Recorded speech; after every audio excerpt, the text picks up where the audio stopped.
Look, one thing that's always troubled me, and I feel it actually hindered my growth, was generational curses. Had to keep chasing our dreams.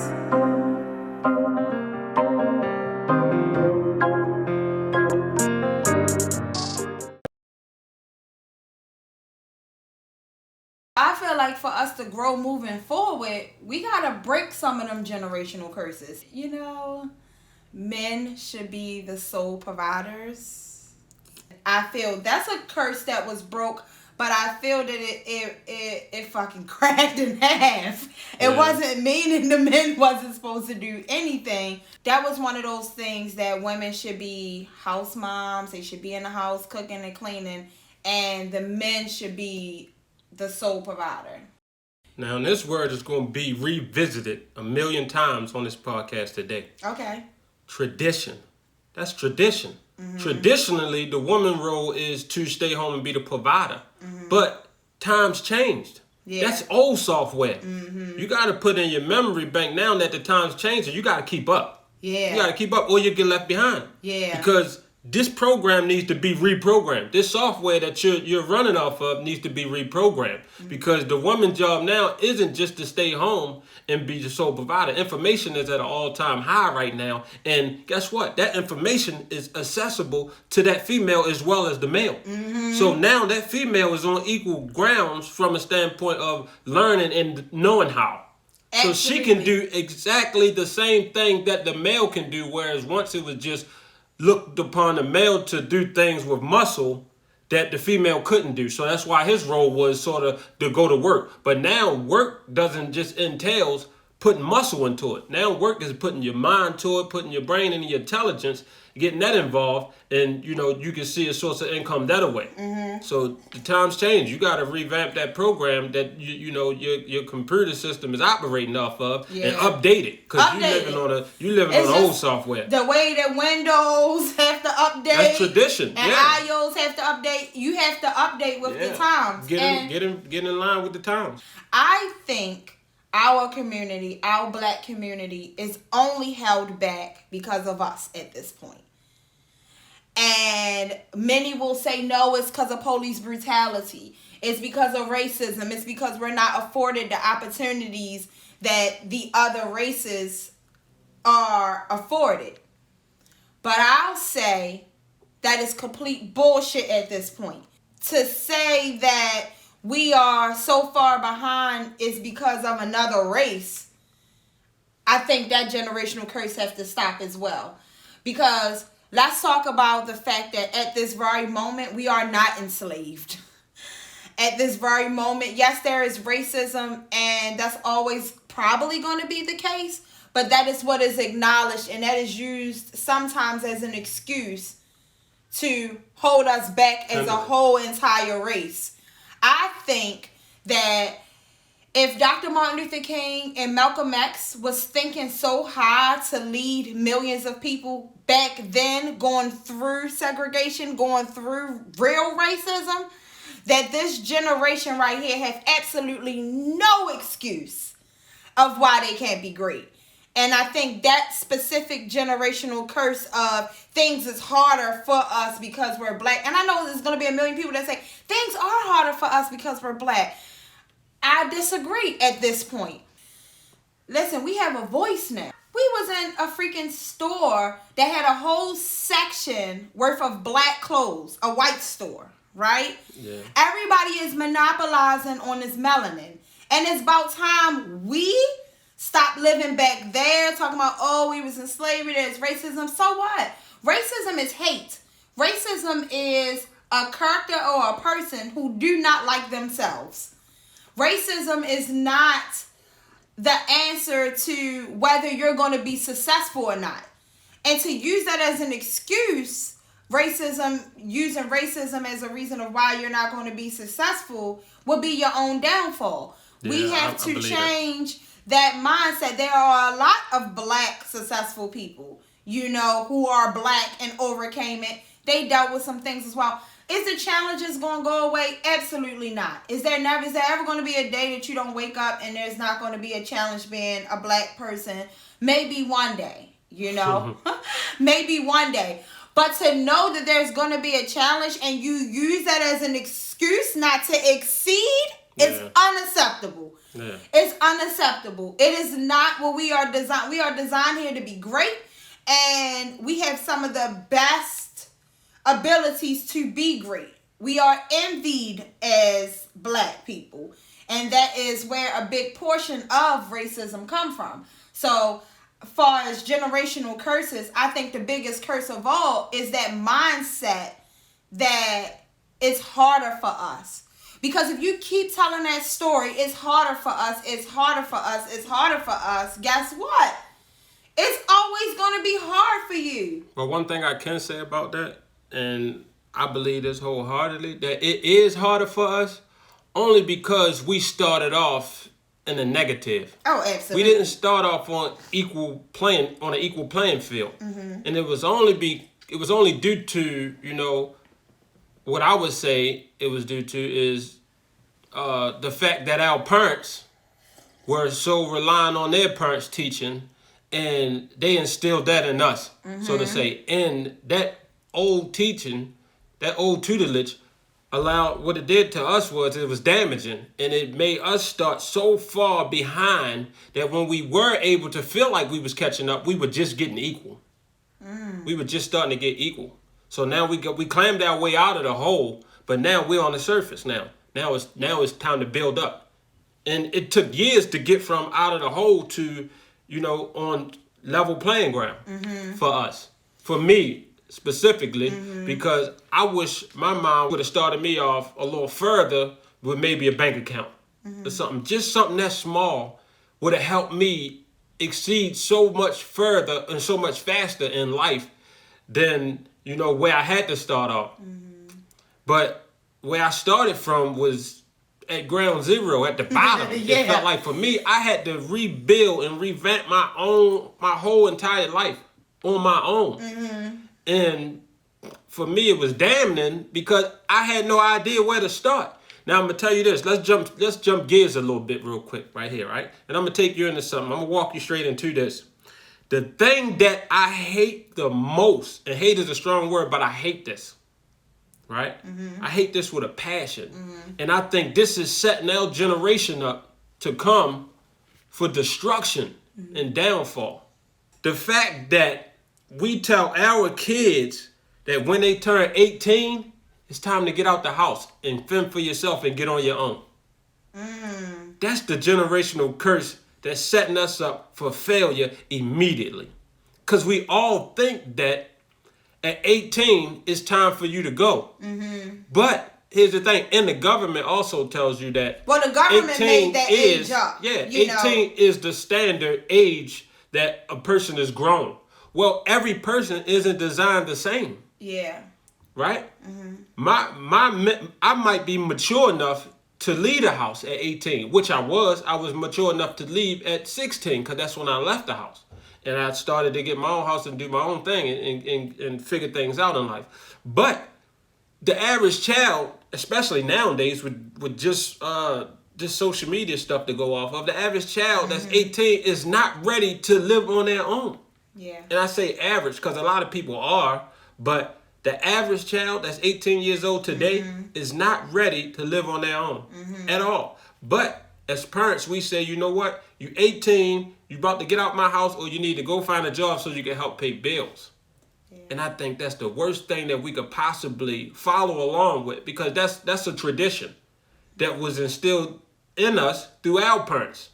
And that's an old way of living that we should erase immediately. If that child needs 15 years after the age of 18 to come into his own, to figure out life, because what happens is we already experienced it. If your child is 18, right? Yeah. You're 30 something. You experienced enough life to teach him how things operate.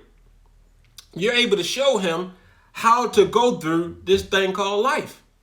You already figured it out by now. He haven't even begun to scratch the surface. So you're just going to throw him out there to the wolves and tell him, figure it out, deal with it. That's a recipe for disaster. That's why so many kids are running around lost, picking up a gun, turning to the streets, selling drugs, doing whatever it is they got to do to survive. And I don't blame them because I was once one of those kids. Mm-hmm. I had to figure things out on my own. Mm-hmm. And the way that I learned how to survive was to survive and actually survive by any means necessary. Yeah. And that's what I did. And that's what I had to do. And, lo and behold, I made it. I'm here today. But a lot of things I'm not truly happy about. A lot of things I wouldn't encourage that I went through and that I've been through. But I figured it out. But the kids today, they're not prepared for that. And I don't believe that we should throw them to the wolves at the age of 18 because they're still tender. I agree. I did have a personal relationship with other races. I had a relationship with the Spanish culture as well as Trinidad. And neither culture put their kids out at 18. Actually, they allowed them to stay home and finish college. Some of them left at like 30, 35. That's a known tradition in the African culture as well. They'll all live in a house together and let that child find their way. If you want to be a nurse, you stay home until you get your nursing degree. Pay off your student loans before you get your nursing degree. And I also think that puts us in the rear, as you said, because you're starting off without a head start. Yeah. It's not like we say you're 18 and get out and you give them $10,000 or $20,000 to start their first business or teach them anything. Teach them anything. Teach them about credit. Teach them about credit. Teach them anything. You just be like, oh, you grown. I've done my thing. Get out. It's really to relieve the burden of taking care of another human and get that burden off your plate for yourself. Yeah. That's what it's really about. That's what it's really about. But what it does is generation after generation, if we keep doing that, that's starting them so far in the rear that it's really hard for them to catch up. So people, like you said... But there is the mature ones that's ready to do that I'll say. And I do think in a little sense, you do have to start experiencing life. You can't just sit in the nest and float on through. I do think you don't have to get out the house for that, but I do think you should be getting a job. You should be doing something. You can't sit home and play video games 18, 19, 20, 21, 20, talking about, oh, you figuring out, I want to figure out what I want to do in life. No, you do need to start making your way. My problem is the whole 18 thing, because that's a government number, and there's no evidence that an 18-year-old is mature enough to actually start doing these things. It's just that that's what the government said, you're old enough to be able to start doing these things. So when you say you should get a job at 18, you believe that, right? That you should. I believe you should. And start paying bills instead of start doing some type of responsible thing. Stuff like so say it's not a job. You might want to go to college. You should be starting college. You should be starting something in the direction of what you want. You probably don't know what you want at 18. I thought I wanted to be a fucking accountant, which was very boring. I dropped out of school because I was like, no, I don't want to be an accountant, sit here and play with numbers all goddamn day by myself. Yeah. So you don't know what you want, but you have to start trying something. And the reason that 18, I'm going to go with the number 18, not because that's what the government says, but I'm going to go with the number 18 because you're finished school. So now, what is it you want to do? You can't sit in my house and play video games until you're 25. So where I have a problem with that is, why do they have to get a job to pay your bills? Won't you allow them to get a job to save for their invest in their future so that they can get a property or a house, or teach them how to deal with finances, and it be for their benefit and not solely, the parent. And where I'll say that's it's an exception to that is if the parent is struggling, of course, and that parent need help. But I'm not speaking on that parent. I'm speaking on the parent that got it figured out financially. They're stable. They're in a good space financially, and they don't need help. See, I don't think they need to get a job to pay my bills. But a lot of us do. That's the number one thing. That's what we say. you gonna get a job. You ain't gonna be sitting around here. You gonna pay some bills or something. Yeah, I personally would be the most proudest parent if my children did not get a job at 18. Yeah. They push this job thing in your face now. Yeah, I don't think that you know how we had a whole podcast. I'm against throwing my kids check out if you haven't seen that, check out the 9 to 5 podcast. 9 to 5 podcast right up there. Click on that. I'm completely against throwing my child into corporate America. Okay, that would be a nightmare for me. And both of my kids at this very moment do want to be bosses. So that as a mother, that's a proud moment. I had to break generational curses, and my whole way of thinking about life to install that in them. My kids don't know that cliche money don't grow on trees. My kids will actually tell you money do grow on trees. So because I broke that generational curse, they think different. If we can break it now, they have a chance. Yeah. They have a chance. I get why, and I don't fault the previous generations for telling us that. And people gonna get mad when I say this. I do. It's the same. I do fault them. No, let me tell you something. I fault my mother and all of them. I'm gonna tell you something. Yes, it's the generation before this, but they were told that, and it would take for somebody to speak up that this needs to change in order for everybody to know that it needs to change. Now, I'm against all that poverty shit. We have to start reprogramming, as you said earlier. We have to start reprogramming the system. Software. You have to reprogram the system. You cannot just keep going in that direction and think something going to change as a race. Yeah. And if I could get out there to people, that's what this podcast was originally created for. It was created to try to reach as many people as possible to let them know there is actually a different way. Some people don't know a different way. Unconventional perceptions. You have a perception, but you don't have to think of your perception as being the norm. Yes. How everyone else views things is not how you have to view it, just based off of tradition. Yes. One thing what I wanted to touch on earlier was when you said in Africa, you know, their culture is a little different than ours and how they raise theirs. Mm-hmm. And that holds true for a lot of different cultures as well. And we make fun of those cultures like you know, they're doing something wrong or they're stupid because they're not doing it our way. Mm-hmm. Like, say, for example, the Mexican culture. Mm-hmm. We see maybe 15, 20 of them shacked up in a 2-bedroom apartment, and we laugh at them. Mm-hmm. But to me, that makes all the sense in the world, because 15 to 20 people, if I had, and this is the thing where I said, I wish my mind was strong enough to know that, you know, putting you out at 18 and all, I wish she was strong enough to do things on her own and see things how I see things now. Back then, though, because we'll be rich right now. Yeah. Like, for example, my sister, she got a house. My brother, he got a house. I got a house. Mm-hmm. My mom got a house. That's 4 different households. Mm-hmm. 4 different households. Now, with those 4 different households, guess what we can do? We can purchase property. Mm-hmm. That's a lot of money going to someone else. Yeah. That we shelving out every month. And that's thousands of dollars. Mm-hmm.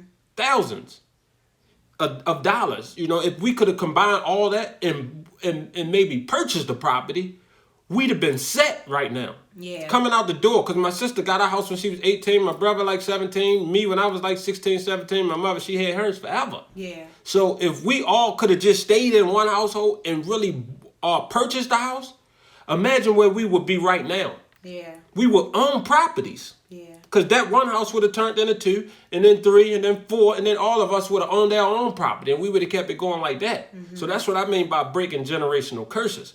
Like, those Mexicans stand in that house for their benefit, and they're shacked up for their benefit, and it's benefiting all their family members as a whole for generations to come. They're building something. Yeah. We laughing at them, but our money that we kicking out monthly is building something for another culture. Absolutely.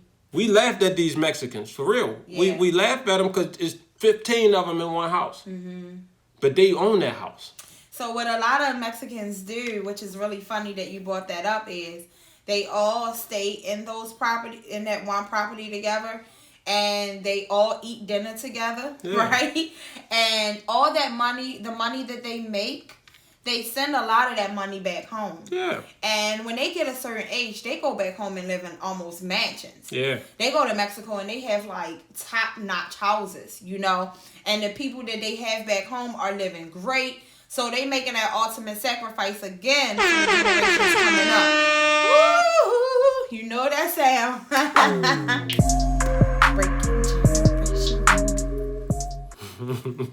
Curses. Yeah. Breaking generational curses. It's quote time. It's quote time, baby. If you didn't know, now you know. If trauma can be passed down through generations, so can healing. Trauma can be passed down through generations. So can healing. I take that quote to mean... That sounds like some slavery shit. I take that quote to mean all the bad stuff that has happened to us as black people, we pass that down. We automatically tell our grandkids, you know, one day this will happen. It's hard for us to get these jobs. It's hard for us to get this credit. We pass down all that trauma, all that abuse, all that hate, the motherfucking chitlins and hog mogs and pig feet. We pass all that trauma down. I'm going to call that trauma. We pass all that trauma down, but we can pass down the healing too. We can pass down, oh, we made it through this. Oh, we did get education. They did start letting us go to school. We can be great. Martin Luther King did have a dream that one day we could all sit together. We're sitting together. Pass that down too. Stop telling that narrative of everything is so screwed up for us and keep passing that down, and pass down the fact that we've made change. We've made progress. Yes, we did start in the hole. We came out that motherfucker. You can go to college and be who you want to be now. And one thing I can say is dare to believe that we can be better. Mm-hmm. Our generation's belief system is much more powerful than any generation that came before us. Mm-hmm. So that's not a knock on, you know, our mothers and fathers and those people that came before us, because the information, like I said, the information that they had was limited, and they was only going on the beliefs that people had that raised them. But now that we know different, we can do different. We know way much more now. Yeah. And it's time that we act on it and throw away some of those old traditions and some of those old ideologies that we based our foundation on. Yeah. Throw those things away, get rid of them. You don't have to do things like your mother did. Because I hear a lot of people say, I cook like this because this is my mother's recipe. She been cooking like this for years and I ain't going to change it now. Mm-hmm. Or change it. Now, it's a better way to do it now. Yeah. It's a better way to do it. It's better things to be done now. Yeah. We have way more options now. Get them things done. Get some things done, switch some things up, and come out on top. That's it. All right. Dare to be different. Dare to be different. You can pretend to be anybody, or you can really just be you. So be you, and we are now us.